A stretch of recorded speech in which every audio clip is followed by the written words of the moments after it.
Olá, sejam muito bem-vindos aqui ao meu canal. Desejo a todos um feliz 2025, próspero, abençoado e pleno, certo? Vou voltar a gravar esses vídeos aqui no canal com frequência.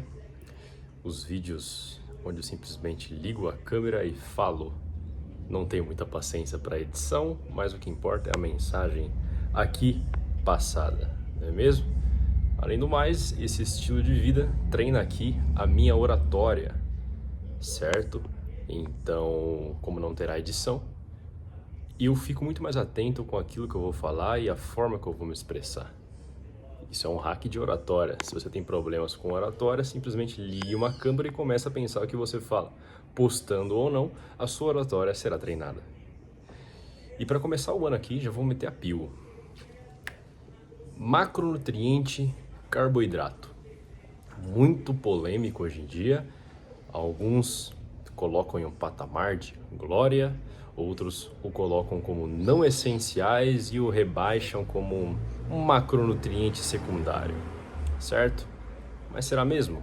Vamos dar uma conversada sobre isso, vamos discutir esse assunto.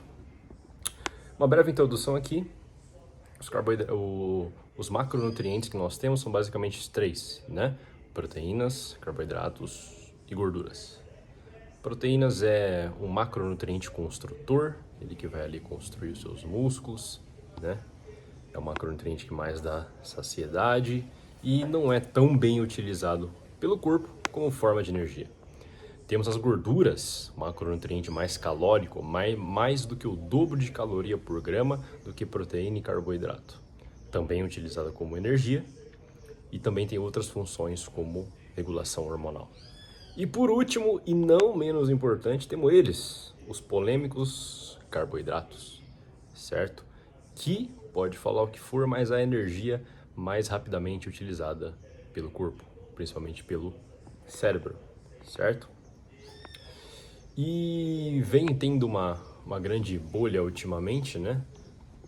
Do pessoal da dieta cetogênica, da dieta carnívora, sobre a negligência dos carboidratos, ou seja, eles colocam os carboidratos como macronutrientes não essenciais pelo fator da processo da gliconeogênese. O que é isso? É a criação da glicose, basicamente, resumidamente falando aqui, a partir de outros substratos como proteínas e aminoácidos, certo? E proteínas e gorduras, né? Só que dizer que os carboidratos não são essenciais dessa forma, para mim, soa um pouco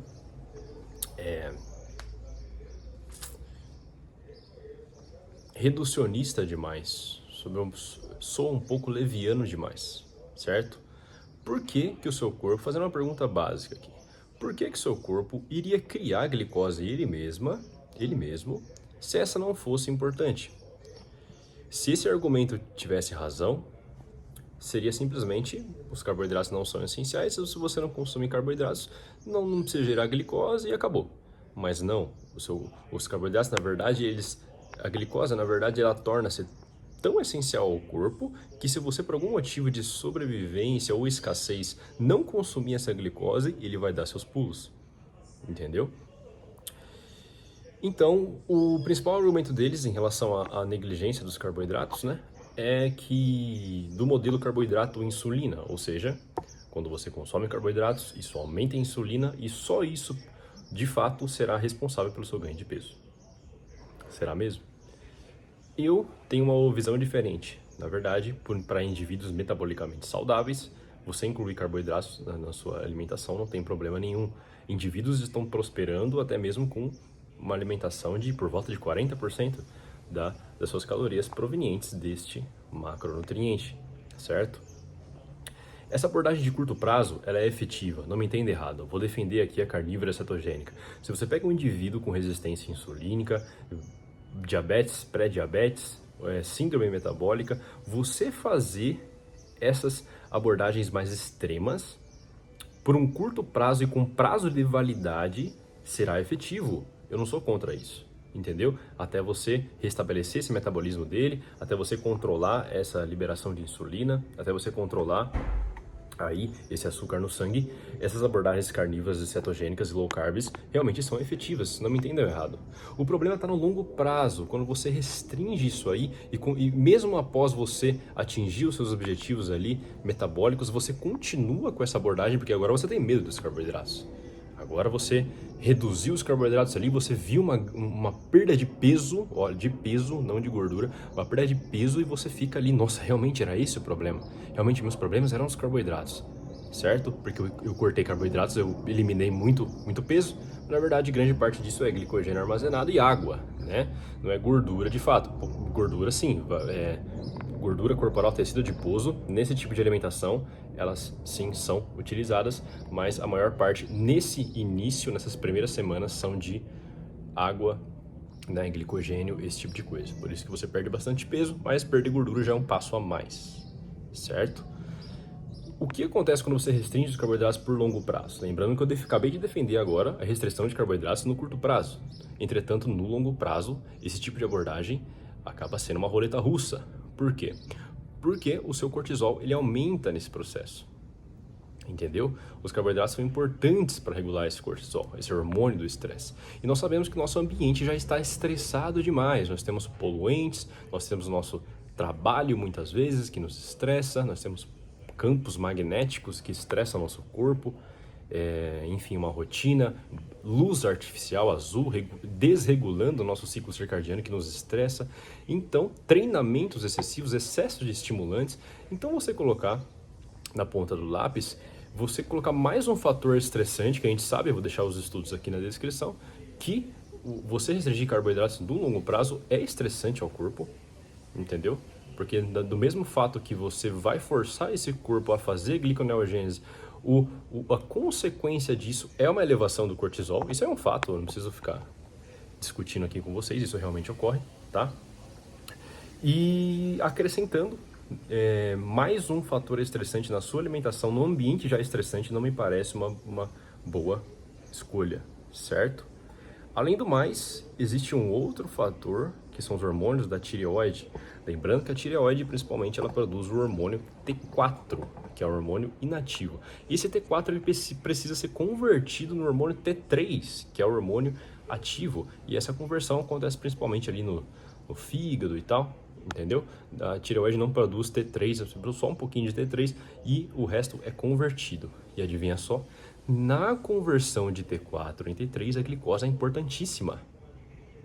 Existem estudos, vou deixar mais um aqui embaixo, que pacientes que tiveram uma dietoterapia com dieta cetogênica para tratar epilepsia tiveram a consequência de hipotireoidismo, né? Então você percebe muito isso em quem restringe muitos carboidratos, você começa a sentir frio ali, principalmente os pés, as mãos frias, começa a ter queda de cabelo.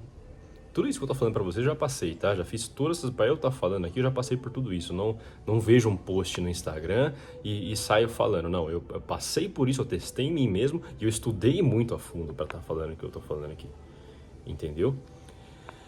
E então, essa é a principal consequência. No curto prazo, excelente. No longo prazo, isso acaba não sendo interessante, por causa desses fatores. Aumento do cortisol e a baixa conversão dos hormônios tireoidianos, levando até o hipotireoidismo, certo? Segundo grande problema, esse pessoal coloca carboidratos, todos os carboidratos no mesmo balaio, certo? Então, eles enxergam os grãos, as frutas, os pães, as massas, os bolos, o mel, colocam tudo no mesmo balaio como simplesmente carboidratos, que são, mas tem uma digestibilidade e uma resposta hormonal no seu corpo totalmente diferente. Lembrando, eu defendo firmemente aqui a presença de carboidratos numa alimentação saudável, entretanto os carboidratos certos, principalmente os carboidratos de fácil digestão. O que seriam carboidratos de fácil digestão? São as frutas tropicais, maduras, da época, de todos os tipos, né? Inclusive frutas cozidas, como a própria pera e a maçã, é excelente para o seu intestino, certo? Sucos de frutas naturais, por que não? Vai ter bastante micronutrientes, suco de laranja ali tem bastante vitamina C, enzimas, né? E é um açúcar de facílima digestão, não vai causar nenhum desconforto abdominal em você, muito provavelmente, né? E os sucos é melhor que você já esteja metabolicamente saudável para você utilizar, né? Raízes e tubérculos de todos os tipos, mandioca, batata cozida, batata doce, abóbora, cenoura, crua, ralada, salada, certo? Açúcares no geral, mel, melado de cana, xarope de maple, né? A própria lactose para quem digere bem, o leite cru, pode ser uma opção interessante, certo? Então, sobre isso, eu acredito que se você tiver muito metabolicamente zoado, vamos dizer dessa forma, tiver com o seu sistema metabólico bem disfuncional, você utilizar de uma dieta de curto prazo carnívora cetogênica low carb pode ser interessante. No longo prazo é bom que você reintroduza os carboidratos, certo? E o que ocorre também nesse tipo de dieta restritiva no longo prazo é uma mudança na sua microbiota intestinal, porque as fibras pré-bióticas estão presentes principalmente em carboidratos. Se você não consome, a sua microbiota ela vai mudando, entendeu? Ela vai mudando e ela vai se desinteressando por digerir carboidratos. É por isso que as pessoas, quando fazem esse tipo de abordagem extrema, de cetogênica, carnívora, etc., quando reintroduzem os carboidratos por alguma forma, ocorre sim um ganho de peso inicial. Porque o seu corpo basicamente, entre aspas, desacostumou a digerir esse macronutriente. Teve toda uma mudança metabólica, hormonal e em parâmetros de microbiota que fez com que a digestão desses carboidratos fossem desacostumadas pelo corpo, né? Então quem aí ficou assustado com essas informações que eu passei de cortisol, hipotireoidismo e está pensando em voltar com os carboidratos, eu sugiro que você volte bem lentamente e principalmente dê ênfase nesses carboidratos de fácil digestão que eu coloquei, que eu citei no início do vídeo, né? Então é isso, pessoal. Eu acredito que esse foi o vídeo de hoje. Vou voltar com frequência a realizar esse tipo de vídeo aqui. E espero que vocês gostem, que vocês aprendam. Se você tem o YouTube Premium, não vai ser tão interessante aqui você ficar olhando minha cara, certo? Não tem nada de especial nisso. Baixe o seu vídeo, coloca no fone e vá ouvindo, como uma espécie de podcast. Eu faço muito isso. Eu tenho o YouTube Premium e eu não assisto o vídeo de fato. Eu baixo o vídeo ali, eu posso colocar o celular em modo avião no bolso sem nenhum problema, ele é bloqueado, certo? Não precisa estar com a tela acesa, eu coloco meu fone e vou no decorrer do meu dia ouvindo ali os conteúdos do YouTube, certo? Então sugiro que você faça o mesmo aqui com os meus vídeos, que eles são muito mais interessantes, a mensagem passada do conteúdo que você escuta. Eu não vai ter, como eu falei, nem edição eu vou fazer, então não vai ter tanto interesse assim de você ficar me olhando aqui. Mas não tem nenhum problema assim se vocês queiram, certo? Então é isso, começando o vídeo já com essa polêmica de carboidratos não são essenciais. Será?